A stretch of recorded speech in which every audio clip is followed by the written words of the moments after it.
لمسے جنونیت بائی Alisha Khan, episode number 8۔ تم یہاں، وہ بھی اس وقت؟ آئزل نے دھیمی سی آواز میں کہا اور اسے گھورنے لگی۔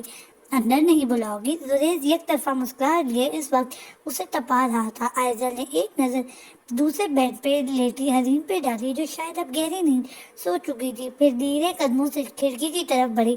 تمہیں کوئی اور کام نہیں جو روز یہاں آ جاتے ہو؟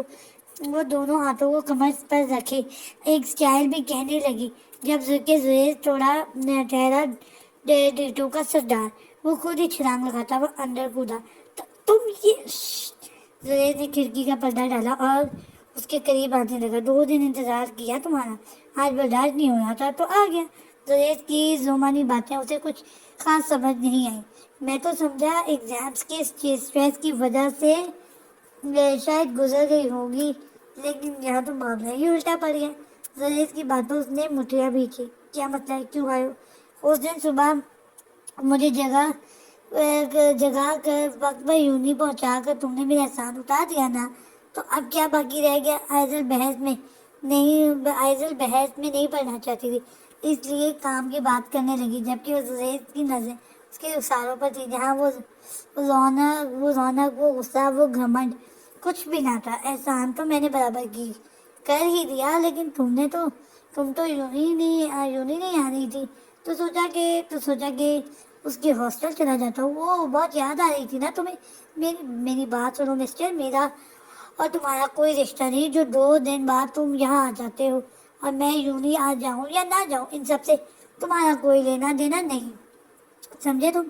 آئزل نے دھیمے مگر سخت لہجے میں سے کہا، جبکہ زریز اس کے چہرے پر ایک عجیب سی اجنبیت دیکھ رہا تھا، اور وہ ٹھیک کہہ رہی تھی۔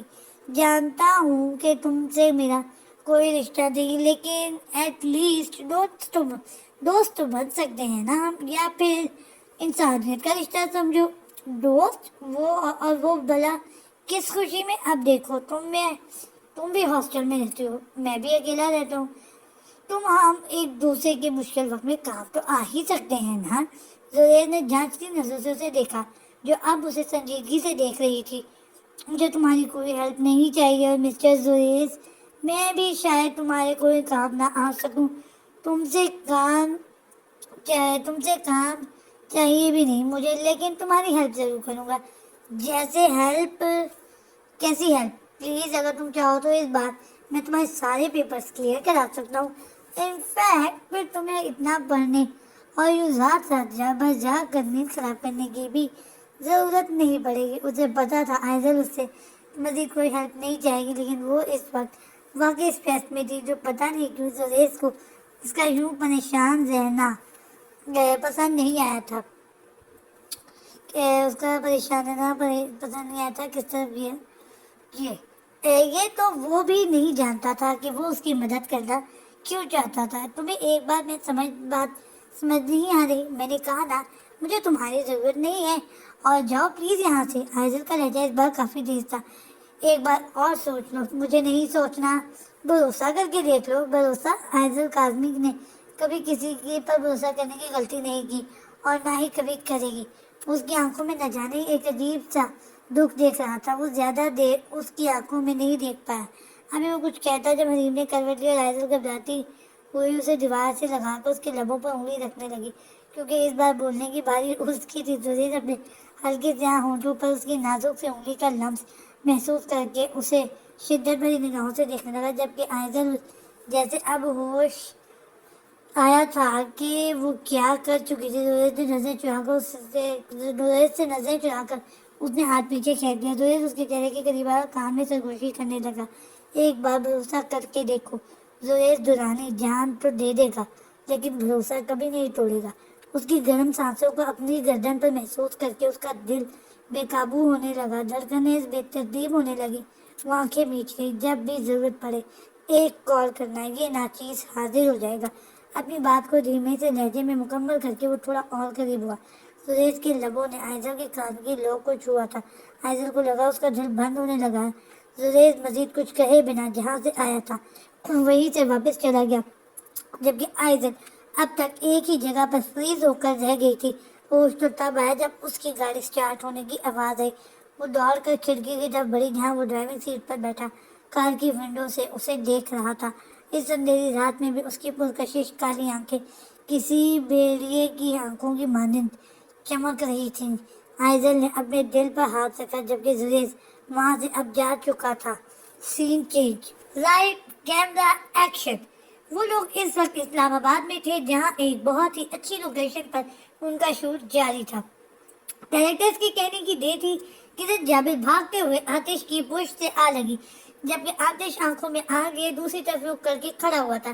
میں جانتی ہوں سالار، ہم ایک نہیں ہو سکے لیکن ہونے کو تو بہت کچھ ہو جاتا ہے۔ تم کوشش تو کرو، کرن جابر نے گمبھیر لہجے میں کہا جس پر آتش نے اسے ایک جھٹکے سے دور کیا۔ کٹ کٹ کٹ، سر آپ کو پہلے اپنی لائن کو کہنی تھی پھر انہیں دور کرنا تھا۔ ڈائریکٹر کی بات پر آتش نے ضبط کرتے ہوئے دوبارہ شوٹنگ اسٹارٹ کی۔ میں جانتی ہوں سالار، ہم ایک نہیں ہو سکے لیکن ہونے کو تو بہت کچھ ہو جاتا ہے۔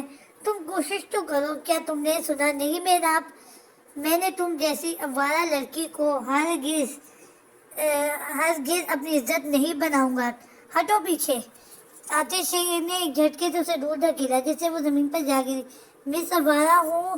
میں آوارہ ہوں؟ ہاں میں آوارہ؟ شاید تم نے کبھی اپنے گریبان میں نہیں جھانکا۔ تم کرن آگے کی لائن بھول گئی تھی۔ تم ایک دم چپ ہوئی جبکہ ڈائریکٹر نے کٹ کر کے لڑکی کے ہاتھ اس کے ڈائلاگ پیپر بھیجا جسے وہ ریڈ کرنے لگی۔ اوکے ڈن، اب نیکسٹ لائن یہی سے شروع کریں۔ Ready? Okay lights camera action. میں آوارہ ہوں؟ ہاں میں آوارہ؟ شاید تم نے کبھی اپنے گریبان میں نہیں جھانکا۔ تم خود کتنے شریف ہو، مجھے اچھی طرح سے یاد ہے وہ دن جب تم نے اس کی بے انتہا قریب تھے، لیکن تمہارے لیے تو یہ روز کا کھیل بن چکا ہے۔ سچ تو یہ ہے کہ نہ صرف تم بلکہ تمہارا پورا خاندان۔ آخری لفظوں میں وہ سنبھلتی ہوئی اٹھی تھی اور اس نے گریبان پکڑنے لگی۔ تبھی آتش نے اس کے منہ پر زوردار تماچا مارا جس سے اس کے آدھے الفاظ اس کے منہ میں ہی رہ گئے۔ حد میں رہو محراب، مت بھولو تمہارے باپ پر میرے کتنے احسانات ہیں۔ آتش نے اپنا کوٹ ٹھیک کرتے ہوئے پورے ذوق سے کہا جس پر کرن نے اپنے گال سے ہلایا۔ اگر آج تم زندہ کھڑی ہو تو صرف اس وجہ سے کہ تمہارے باپ نے تمہاری ذمہ داری مجھ پہ سونپی تھی، لیکن اس کا ہرگز مطلب یہ نہیں کہ میں تم سے شادی کر کے تمہیں اپنے گھر کی عزت بناؤں گا۔ آتش نے اسے انگلی دکھاتے ہوئے جواب کہا جبکہ آنکھیں بے انتہا لال تھیں۔ آج کے بعد اگر میرا پیچھا کیا تو راستہ روکا یا میرے اور میری منگیتر کے بیچ آنے کی کوشش کی تو یاد رکھتا میں بالکل لحاظ نہیں کروں گا۔ وہ اپنی بات مکمل کرتا ہوا ٹشن سے بڑھتا ہوا وہاں سے دور چلا گیا جبکہ وہ اس کی پشت کو تک رہی تھی۔ Good shoot, break time. Director کے کہنے کی دیر تھی۔ سب لوگ بریک ٹائم پر بزی ہو گئے جبکہ کرن جابر کا میک اپ آرٹسٹ اس کا حلیہ ٹھیک کرنے میں مصروف تھا جبکہ آتش دورانی سگریٹ سلگاتے ہوئے کرسی پر جا بیٹھا جبکہ اس کا میک اپ ٹھیک کرنے کے لیے لڑکی اس کے پیچھے کھڑی تھی۔ سین چینج۔ وہ اس وقت لیکچر میں مصروف تھا۔ لیکچر شروع ہوئے تقریباً 10 منٹ ہی ہوئے تھے جب اس کی نظر باہر کی طرف پڑی جہاں حریم اپنے کندھوں پر بیگ ٹانگے کھڑی موبائل میں مصروف تھی۔ شاویز سوچوں میں پڑ گیا۔ آخر حریم صبح سے کہاں تھی جو اب لاسٹ لیکچر بھی میں نظر آئی ہے؟ شاویز کا سارا دھیان باہر تھا جب پروفیسر نے اسے پکارا مگر اب تک وہ باہر دیکھ رہا تھا۔ مسٹر شاویز علی، جی سر، میں نے آپ سے کچھ پوچھا ہے۔ کیا سر؟ شاویز ایک دم ہوش میں آیا اور کھڑا ہوا جب پروفیسر نے اسے اپنی طرف بلایا۔ یہ لے مار کر اور سالو کریں اس کوسچن کو۔ شاویز نے فٹ سے بورڈ مار کر تھاما اور سوال سالو کرنے لگا جبکہ حریم جو باہر کھڑی موبائل میں مصروف تھی شاویز کا نام سنتے ہی کلاس کے اندر دیکھنے لگی تھی۔ تقریباً 2 منٹ کے اندر شاویز نے وہ سوال سالو کیا جس پر پروفیسر کے اشارے پر کدھر چلی گئی لائن؟ پروفیسر کے اشارے پر کہاں چلی گئی لائن؟ جس پر پروفیسر کے اشارے پر تمام اسٹوڈنٹس نے تالیاں بجائیں۔ شاویز کی نظر باہر گئی جہاں حریم کھڑی اسے ہی دیکھ رہی تھی۔ ان کا لیکچر ختم ہو چکا تھا۔ شاویز کی نظروں کو بھانپتے ہوئے حریم نے اپنے قدم بڑھائے اور وہاں سے چلی گئی جبکہ شاویز جلدی سے اپنی بکس بیگ میں رکھتا ہوا بیگ ہینگ کر کے کلاس سے باہر نکل گیا۔ وہ اس کے پیچھے پیچھے تھا، جبکہ وہ بنا پیچھے دیکھے سیڑھیاں اترتے ہوئے کینٹین کی طرف بڑھ رہی تھی۔ حریم جی، شاویز نے اپنی دلکش آواز میں بڑے دھیمے لہجے میں اس کا نام لیا، مگر وہ اپنے دھڑکتے دل پر ہاتھ رکھ کر آگے بڑھ گئی۔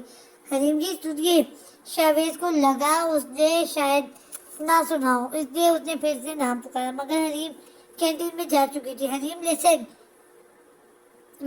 اس بار اسے واقعی لگا کہ حریم نے انسنی کی ہے، جس پر نہ چاہتے ہوئے بھی شاویز کو غصہ آنے لگا، مگر وہ انتہائی نرم مزاج انسان تھا۔ ہاں، وہ ہنسی مذاق تو بہت کرتا تھا، لیکن صرف اپنے گھر تک، باہر وہ بالکل خاموش سادہ طبیعت اور بے مقصد بات کرنے سے گریز کرتا تھا۔ حریم لسن ٹو می، خود کو حریم سے یوں نظر انداز ہوتا دیکھ کر نہ جانے کیوں اسے شدید غصہ آنے لگا۔ اس بار اس نے تیزی سے قدم آگے بڑھایا اور اس کا ہاتھ پکڑ کر اس کا رخ اپنی طرف کیا، مگر اب ایک پل کے لیے اس کا دل دھڑکا تھا۔ اس کے چہرے کے سخت تاثرات کہیں غائب ہوئے تھے۔ جب اس کی نظر حریم کے چہرے پر پڑی تھی، اس کی آنکھوں سے آنسو جاری تھے جو اس کے رخسار پہ بہہ رہے تھے۔ شاویز کو لگا جیسے اس کے دل میں ہلچل مچ رہی تھی۔ سین چینج۔ آج وہ حریم کے ساتھ یوں ہی آئی تھی۔ 2 دن بعد اس کا پہلا پیپر تھا، مگر حریم کا میسج ریسیو ہوتے ہی وہ خود واپس جانے کے لیے یونیورسٹی سے باہر آ گئی تھی۔ حریم نے اسے کہا تھا کہ وہ خود اکیلے آ جائے گی۔ ابھی اس نے گاڑی سٹارٹ کر کے کچھ ہی منٹوں کا فاصلہ طے کیا تھا جب اس کی نظر اس راستے پر گئی جہاں پہلی بار اس کا زریز سے سامنا ہوا تھا۔ اس کے چہرے پر نرم تاثرات نمایاں تھے۔ وہ نہ جانے کیا سوچتے ہوئے اسی راستے پر، اسی جگہ پر آ رکی جہاں زریز گاڑی روک کر آرام کیا کرتا تھا۔ ایزل نے گاڑی کو سائڈ میں پارک کیا اور خود گاڑی میں ہی آنکھیں بند کر کے بیٹھ گئی۔ ایک بار بھروسہ کر کے دیکھو، زریز دورانی جان تو نہیں دے دے گا، لیکن بھروسہ کبھی نہیں توڑے گا۔ جان تو دے دے گا لیکن بھروسہ کبھی نہیں توڑے گا۔ زریز کے یہ الفاظ اس کے سماعتوں سے ٹکرائے تھے۔ اسے لگا جیسے وہ اس کے ہی آس پاس ہو، جیسے اس نے آنکھ کھول کر اسے پاس دیکھا تو کوئی نہ تھا۔ ایک ٹھنڈی سانس لیتے ہوئے اس نے پھر سے آنکھیں بند کی۔ کچھ تو تھا اس راستے میں جو زریز یہاں آرام کرنے کے لیے رکتا تھا۔ اس نے دل ہی دل میں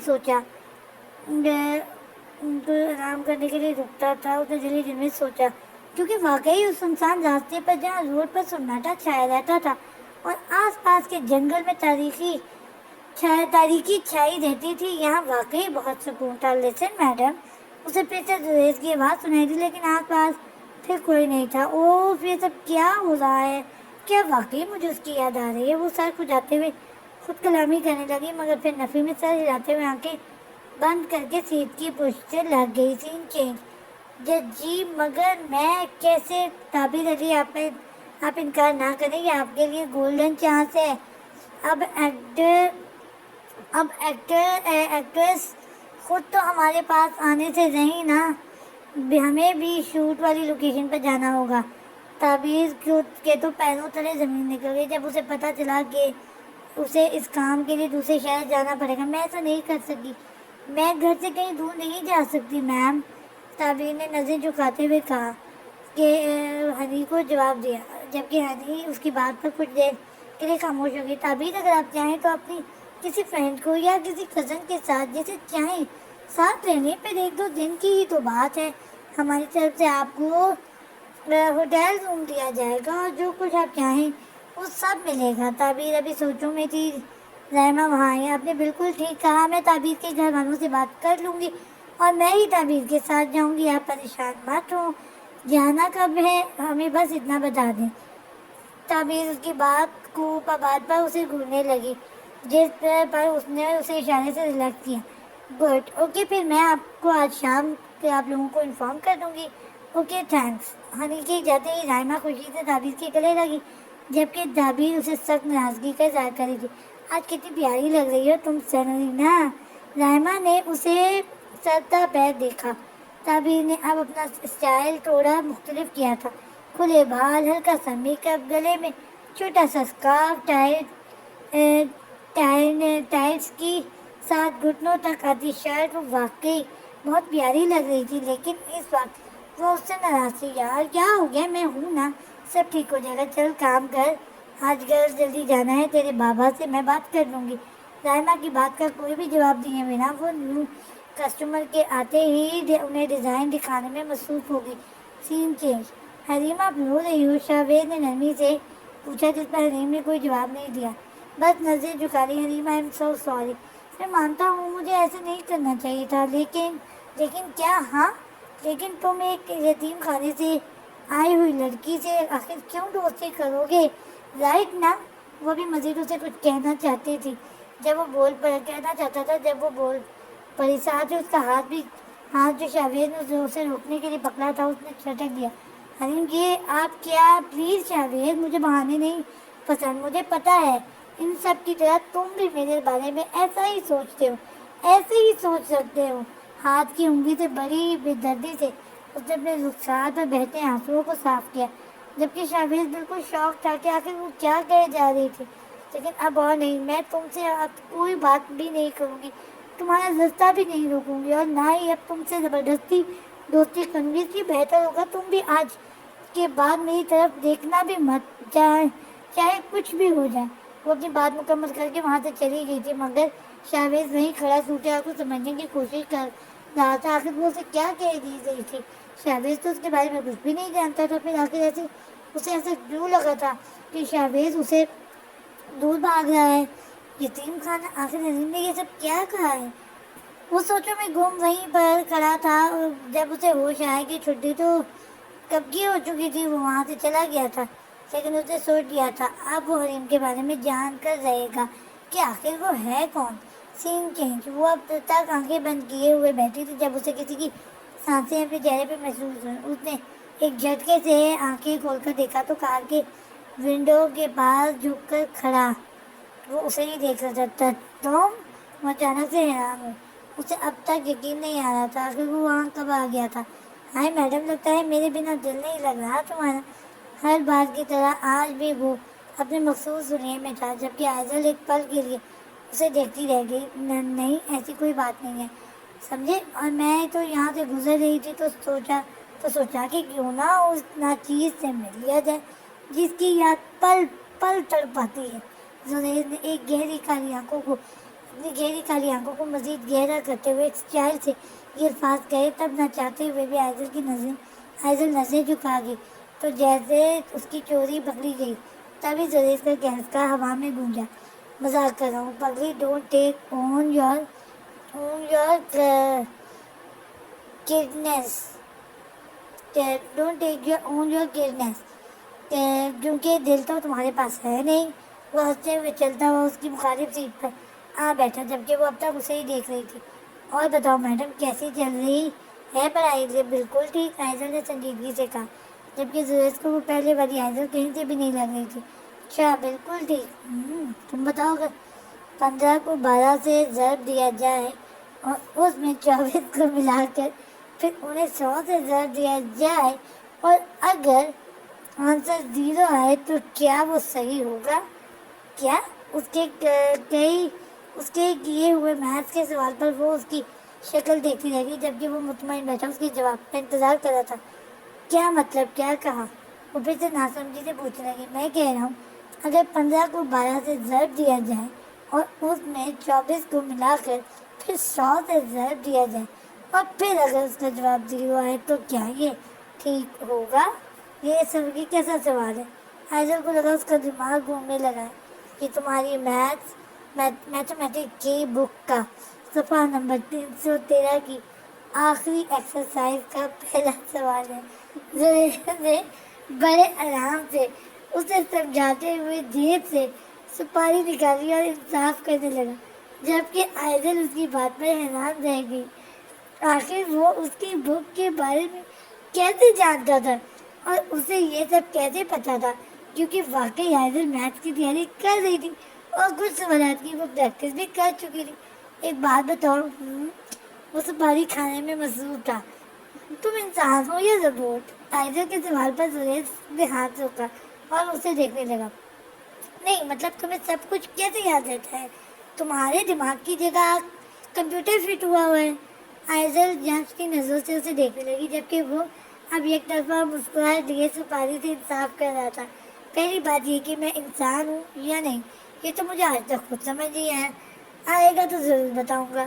دوسری بات یہ ہے کہ میں دماغ سے نہیں، جگر سے سوچتا ہوں، کیونکہ میں نے اپنے دماغ کا نک نیم جگر رکھا ہوا ہے۔